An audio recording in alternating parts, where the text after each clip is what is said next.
If you want to get your Bibles and turn again to the book of Acts, we will continue our study this morning of what we can learn about the church in the book of Acts. And we've kind of been approaching this as a topical study, trying to cover a lot of ground in a little time, and just looking at these various aspects of the church in this particular study. If you want to learn about the church, where else would you go to begin with in the book of Acts?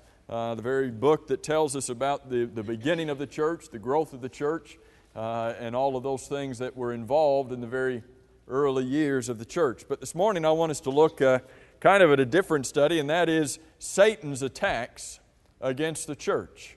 When you start in Acts chapter 13 through chapter 14, you have Paul on his first missionary journey. And we're going to look at these two chapters, but instead of approaching them primarily from the standpoint of looking at it as Paul's missionary journeys and looking where Paul went and what Paul did, we'll see all of that.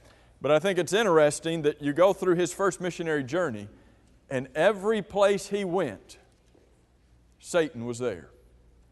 Every place he went, Satan was trying to counter everything that Paul was trying to do.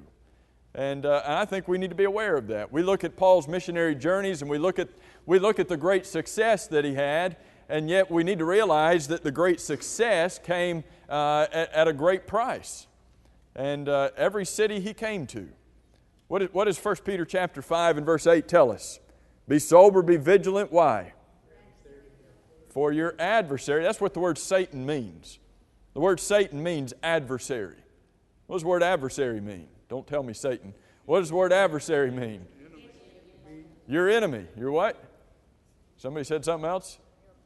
Your opponent. Somebody who is against you. Here's your enemy. Here's the person against you. Here's your adversary. And what does 1 Peter 5 say? He walks about as a roaring lion, seeking whom he may devour. Was that just true in the Garden of Eden? I mean, did he win there and say, well, that's good enough for me, I'll go on vacation now? Yeah, I wish he had too. He continues even to this day, doesn't he? Have you had any trouble with Satan in this last week? Do you have any trouble with Satan this morning? He walks about, and he's constantly looking for opportunities to counter what we are trying to do for the cause of Christ. So this morning I want us to look at, I think it's, is it 5 different times, 5 different things, can't remember my count here, but 5 different times that we see Satan working against the cause of Christ. Look in chapter 13. Paul comes to the island of Cyprus, chapter 13 and verse 4. He travels across this little island, although it's probably a little bigger than we realize, and he comes through the island. Look at verse 6. He'd gone through the island to the city of Paphos. And that's about 100 miles inland. You think about, this is not just Paul walking around his neighborhood. Paul is traveling, and we'll watch him as he travels hundreds of miles. How is he traveling hundreds of miles? On foot. He may have had some beast to ride at some point, but most of the time he's traveling on foot, except for that part where he travels from Antioch over to Cyprus. I don't believe he traveled from Antioch over to Cyprus on foot, do you? Jesus could have done that, right? He could have walked across the water, but that's 60 miles. That would have been a long walk to go from Antioch to Cyprus, wouldn't it? So that was probably in a boat. I think we can be safe in saying that. Anyway, here he comes to the city of Paphos, and he comes across at least 2 individuals. The end of verse 6, he comes across a certain sorcerer. Who else have we seen as a sorcerer? Simon. Here's another sorcerer. What is a sorcerer? A magician? A magician that really it's more than just somebody who's got card tricks or just some kind of sleight of hand. Sorcery had a lot more to do with witchcraft, that kind of magic, as it were. And so he comes across this guy. What's his name? He's a false prophet. He's called that in verse 6. A Jew whose name is Bar Jesus. And then you get down into verse 7, and it says, he was with the proconsul Sergius Paulus. Sergius Paulus was an intelligent man. This man, Sergius Paulus, had called for Barnabas and Saul, and he sought to hear the word of God. But Elymas, the sorcerer, for so his name is translated, and that's Bar Jesus. His name is also translated Elymas, or some people say Elymas, but I'll just say Elymas. He's a sorcerer, and we learned that he does at least three things here, starting in verse 8. This sorcerer, first of all, verse 8, withstood Paul and Barnabas. What does it mean if you withstand somebody? You're going to stand up against them. You're going to block their efforts. You're going to do what you can to get in the way and stand opposite of what these people are trying to do. And so they withstood them. And not only did they withstand them, verse 8 says that they were seeking to turn the proconsul away from the faith. Who are, and he's called Saul here, who are Saul and Barnabas teaching? Teaching Sergius Paulus. They're teaching the proconsul. And the proconsul, Sergius Paulus, he and Elymas have a relationship, and Elymas is apparently getting maybe jealous, maybe getting frustrated, looking at these guys and saying, wait, you don't need to listen to them, you need to come and listen to me. And so he goes to where this is happening. He tries to withstand them, to get in the way, but not just that. He tries to turn Sergius Paulus away from hearing and learning and obeying the faith. Yes, sir. I think of it a lot similar today, where you're trying to teach someone and they go back to their preacher and tell them something false or different. It's not the same, but it's similar. It happens. You have people, have you seen it, that we try to teach, that we try to teach the gospel to, and yet there seems to be somebody out there keeping them from obeying. Whether it be their preacher, their pastor, their mother, their father, their grandmother, their great uncle, who didn't do what. There seems to be somebody, and they could even be dead. Well, my so-and-so never did this, so I don't think I need to do it. Somebody's in the grave and still keeping them from obeying the faith. Does this happen? Yes. Oh, it's happening. It's happening today. It was happening then. Here he is trying to teach this man, and there's one who's called a false teacher who's doing everything he can to twist the proconsul away from listening and from obeying. And so you get down into verse 9, and this, in case you're wondering, this is where Saul becomes Paul, and from this point on he's going to be called Paul. Filled with the Holy Spirit, looked intently at who? Elymas. He looks at this guy. He's not afraid to deal with this false teacher. He's not afraid to look at him in the eye. He's not afraid, if you're going to withstand me, well then I'm going to stand up against you. And do what? Verse 10. He says, "O full of all deceit and fraud." You want to see a description of a false teacher? A false teacher is full of deceit and fraud. A false teacher is the son of the devil.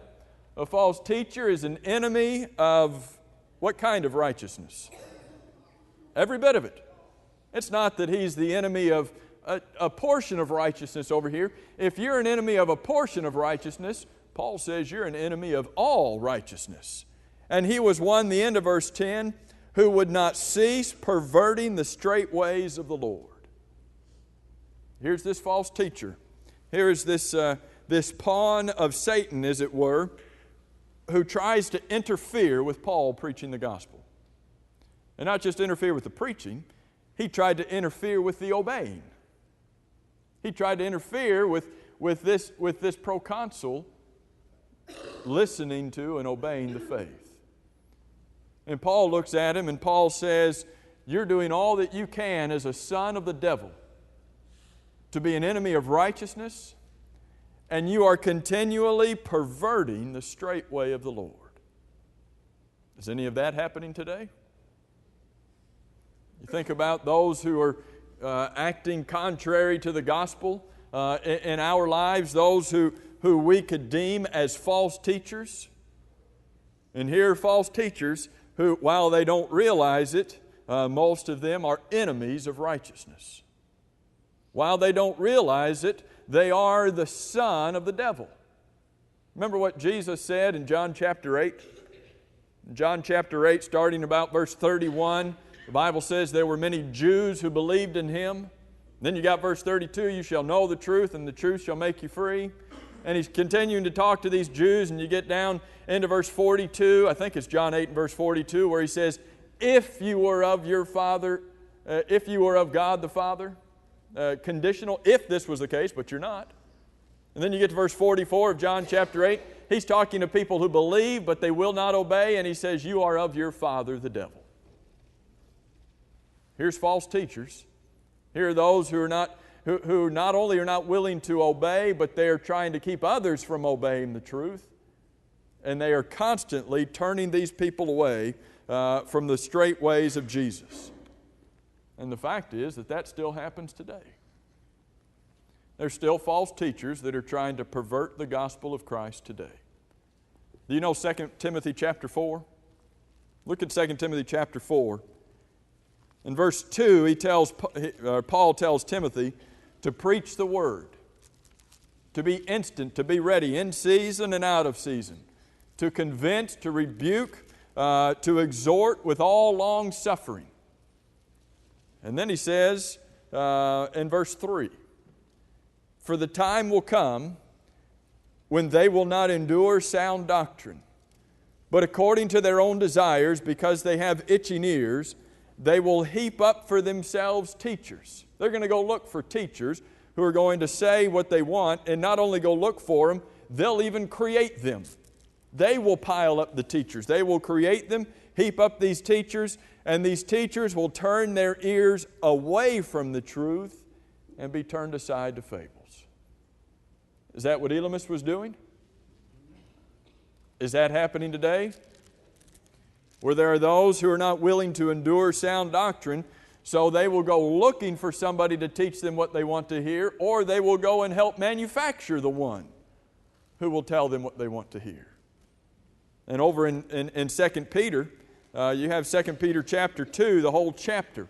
2 Peter chapter 2, the whole chapter talks about false teachers.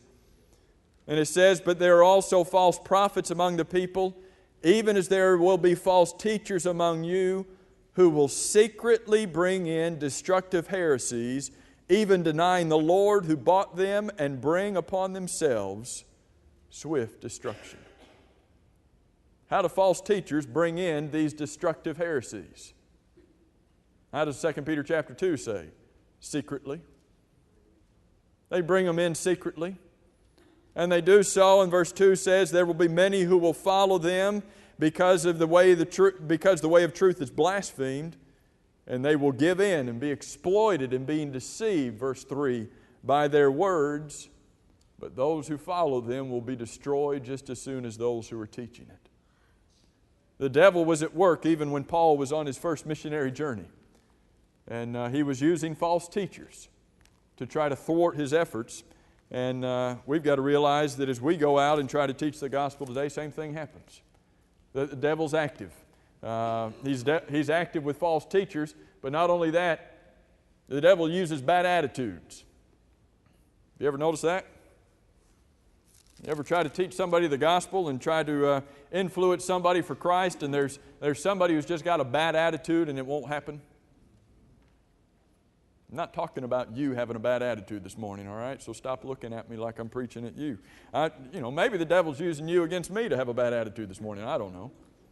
But the devil uses bad attitudes. Look at where they go. They leave Cyprus and they go to Antioch in Pisidia.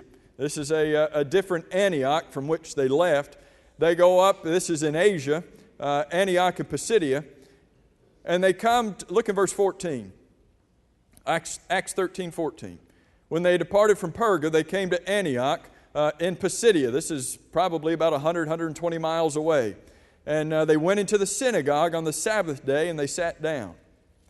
And after reading the law and the prophets, the rulers of the synagogue sent to them, saying, men and brethren, if you have any word of exhortation for the people, then please speak. Say on. Then Paul stood up And motioning with his hand, he said, Men of Israel, and you here who fear God, listen to this. And so Paul starts to preach to them in verse 16, and the sermon goes all the way, I think, down to verse 42. And he preaches to them and he addresses all of the Israelites. And he wants all the Israelites to know that God has made a promise to them. And then you get down into verses 20 and 25, and he specifically starts talking about the promise that God had made to David. And the fact that through David's seed, a Savior would come. Look in verse 23. Talking about David, he says, from this man's seed, according to the promise, God raised up for Israel a Savior, Jesus. And so he begins to continue to talk to them about the promise made to David. Then you get down to verse 26. And in verse 26, he says, Men and brethren, sons of the family of Abraham, and those among you who fear God, to you the word of this salvation has been sent. And so he starts talking to them about the promise that was made even through Abraham. You get down to verse 29. When they had fulfilled all that was written concerning him, concerning Jesus, they took him down from the tree, laid him in a tomb, but God raised him from the dead. And he was seen for many days. Verse 32, and we declared to you glad tidings, that promise which was made to the fathers. And so this word promise is continually through here. The promise made to Israel, the promise made to David, the promise made to Abraham. Come over into verse 36. Verse 36 talks about the writings of David. But he says, For David, after he had served his own generation by the will of God, he died. He fell asleep, was buried with his fathers, and he saw corruption. But he whom God raised up, Jesus, saw no corruption. And then starting in verse 31, he addresses the sermon to everyone. Therefore let it be known to you, brethren, that through this man, that through Jesus, is preached to you the promise, the forgiveness of sins. He addresses these people and says, you know what happened to your fathers. You know the promise made to David. You know the promise made to Abraham. The same promise, the same gospel is available to you that your sins might be forgiven. And by Him, verse 39, everyone who believes is justified from all things from which you could not be justified by the law of Moses. He's preaching to them that they can be saved. He's preaching to them that they can be forgiven of their sins. And yet some folks come along who've got some kind of a lousy attitude and they want to prevent people from obeying the gospel. Look in verse 42. The Jews went out of the synagogue. That's where he had been preaching, in the synagogue. The Jews went out. The Gentiles begged that these words might be preached to them the next Sabbath. First of all, think about that response. That they had heard that the gospel was preached, and how did they react? They begged that it could be preached to them. You ever come across anybody who begged you to preach the gospel to them? Probably hasn't happened in the last couple of days, has it? They begged them, please preach unto us the good news. And so, verse 43, when the congregation had broken up, many of the Jews, devout proselytes, followed Paul and Barnabas, who, speaking to them, persuaded them to continue in the grace of God. On the next Sabbath, almost the whole city came together to hear the word of God. Where did they hear that this was going to happen? Everybody who heard them the week before, they spent that whole week going out and saying, hey, this coming Sabbath, come to the synagogue and you can hear the word of God proclaimed. And almost the whole city came. Were they excited about the gospel being preached? Yes. Were they excited about the opportunity to hear it? And not only those who wanted to hear it, they're going out and teaching others. Now we've got others coming to hear it. We're not talking about Jews now. We're talking about the Gentiles in this city. And so verse 45. When the Jews saw the multitudes, they were filled with envy. Why were they filled with envy? Why wouldn't they be excited about these people coming to hear the gospel? Because they had a corner on the religious market. They see all these people coming and say, wait a minute.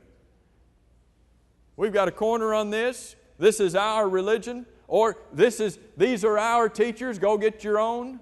Who knows what reasons, may have caused this, but they're filled with envy. The Jews are. Verse 45 tells us that they did three things. Filled with envy, they were contradicting, blaspheming, and opposing the things spoken by Paul.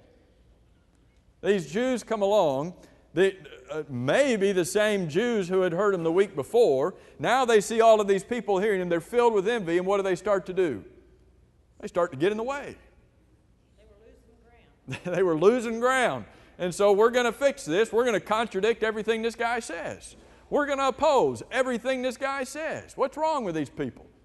At the very least, they've got a bad attitude, right? I don't know at the very most. At the very most, they've got some serious issues, don't they? Yes, sir. Well, the Jews had always been God's chosen people. Now they were starting to be on equal footing, and they didn't like that. Look at what happens in verse 46. Paul and Barnabas grew bold, and they said it was necessary that the word of God be spoken to you, Jews, first. But since you reject it and judge yourselves unworthy of everlasting life, behold, we turn to the Gentiles. Is that going to make them have a better attitude? You've rejected what we told you, so we're going to the Gentiles. Boy, if that's going to fire them up. And so he quotes to them from Isaiah in verse 47, and you come down verse 48. When the Gentiles heard this, they were glad. Think about that. The Jews heard it, that we're turning away from you and going to the Gentiles, and the Jews are filled with envy and anger. When the Gentiles heard it, hey, great. Come on over here, we'll listen to you. And they glorified the word of the Lord, verse 48. And as many as had been appointed to eternal life, they believed, and the word of the Lord was being spread throughout all the region. But, verse 50, the Jews weren't done. The Jews stirred up the devout and prominent women and the chief men of the city. They raised up persecution against Paul and Barnabas, and they expelled them from the region. What happened in verse 45, the contradicting, the blaspheming, and the opposing wasn't enough.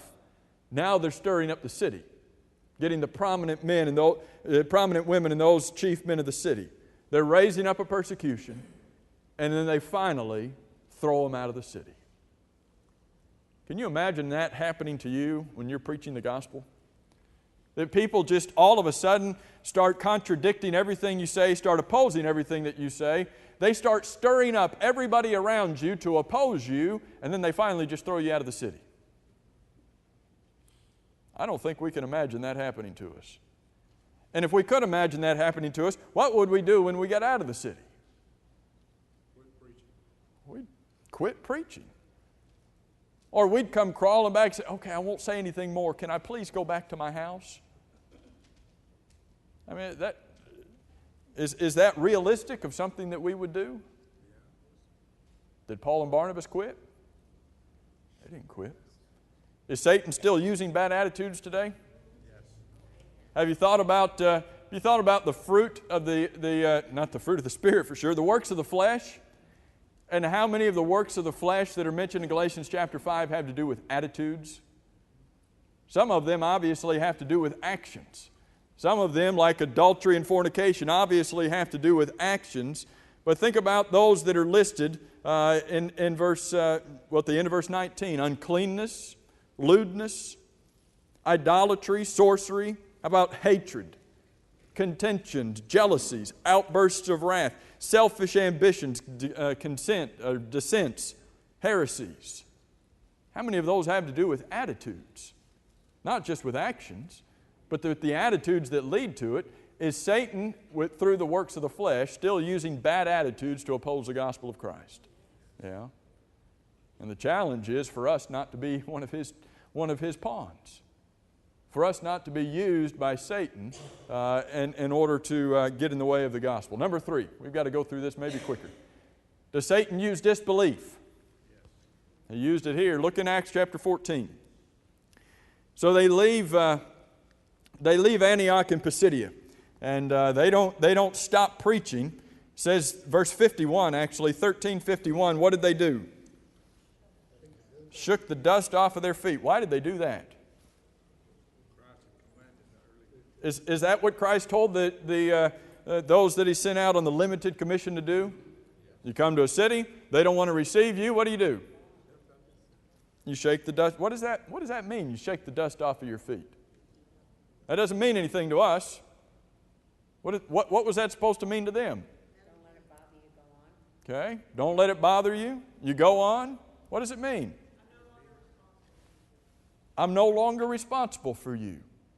I've come here, I've proclaimed the gospel to you, I've done what Jesus commanded me to do. You've rejected it. Now, who did Jesus say if they were rejecting you, who were they rejecting? Him. They're rejecting Christ, and if you don't want anything to do with Christ, I will literally, and it had a figurative meaning, metaphorical meaning, I'm going to shake the dust off of my feet. I won't even take the dust from your city with me. I brought the gospel here. I've done what I could, but you've rejected it. And here they are shaking the dust from their feet. They were filled with the joy. Look at verse 52. The disciples were filled with joy and with the Holy Spirit. So they go to Iconium, about 60 or 70 miles away. They come to Iconium. And in verse 1, they went together to the synagogue. They keep going to the synagogue. They spoke to a great multitude of both Jews and Greeks, and they believed. But there were some Jews who were unbelieving. And these unbelieving Jews, what did they do in verse 2? They stirred up the Gentiles. And not just stirred up the Gentiles, verse 2 says that they poisoned their minds. How do you poison somebody's mind? I mean, I know how to poison their Fruit Loops or poison, something in their food. That's poisoning their body, How do you poison their mind? Okay, you tell lies. You sow seeds of doubt. Is that poison? Yeah. Here they are poisoning them in order that they might not believe, in order that they might be just like them and be unbelieving. And so, verse 3, they stayed there a long time, speaking boldly in the Lord, who was bearing witness to the word of His grace, granting signs and wonders to be done by their hands.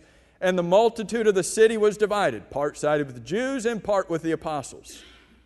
So you've got this situation in this city where these unbelieving Jews have got these people over here who they've poisoned against the apostles. The city's divided. Verse 5, when a violent attempt was made by both the Gentiles and Jews with their rulers to abuse and stone them, they became aware of it and fled to Lystra and Derbe. Now think about what's happened here.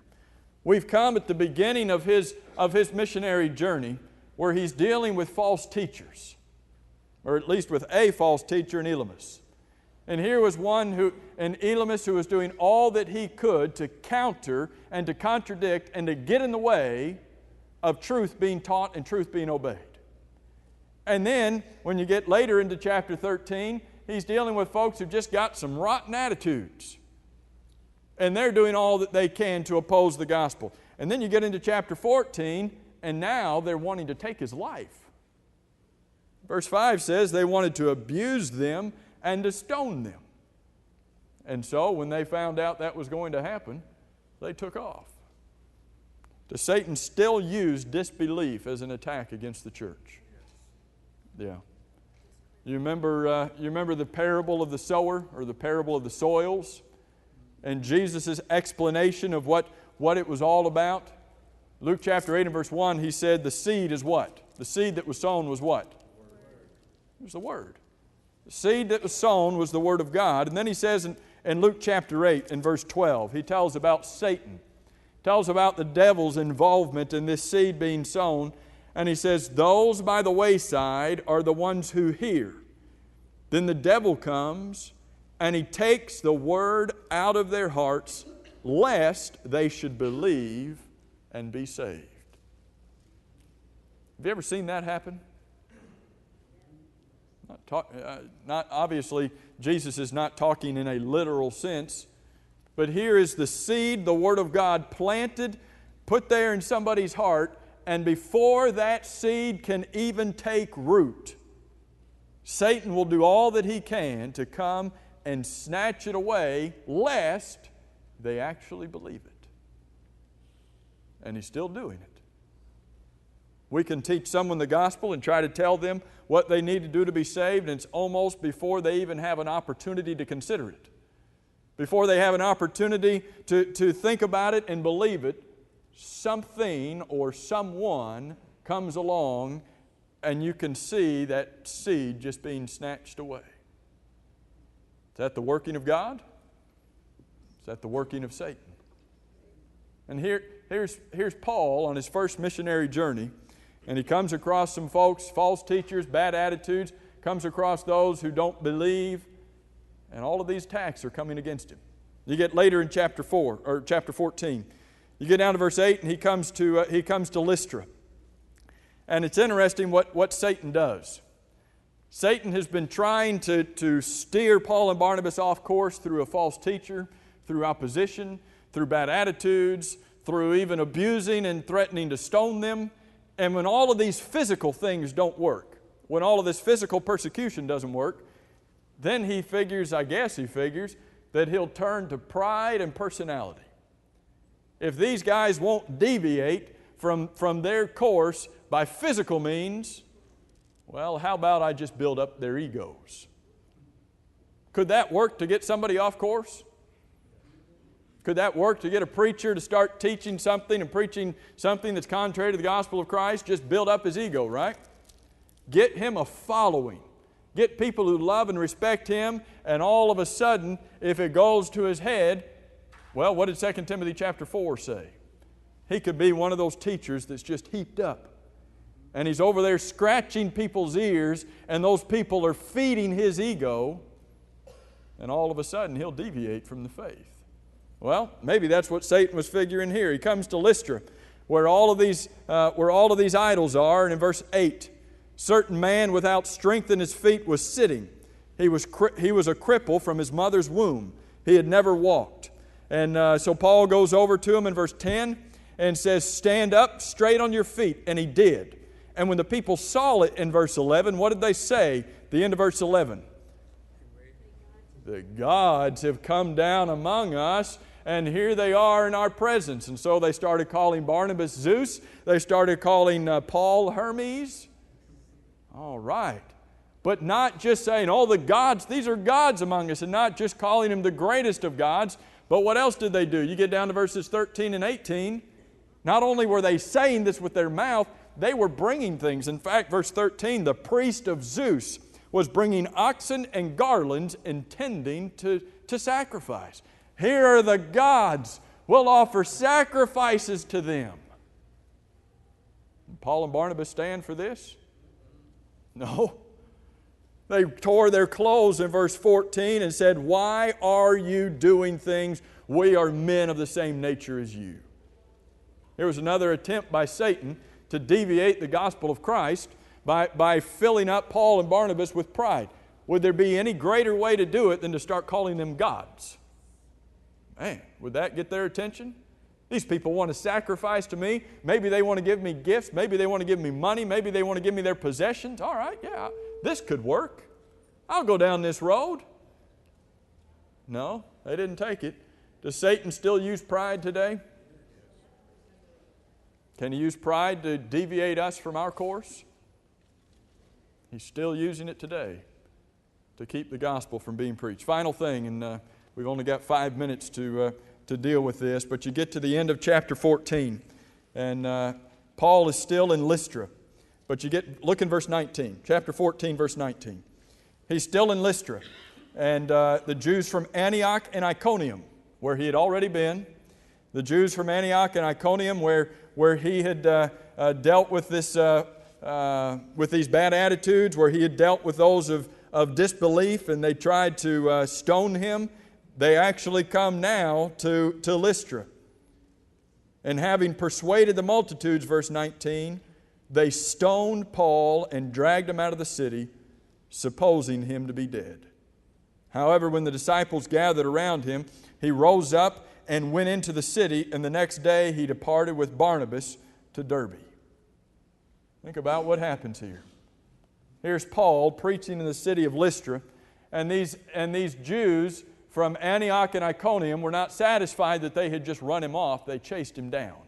And this wasn't the first time this would happen to Paul. They chased him down. They get in the city. Remember with Stephen, they drugged Stephen outside the city and then stoned him. These Jews don't care where he is, inside the city or outside the city. They find him and they stone him, and then they drag him outside the city. And they thought he was dead. Think about how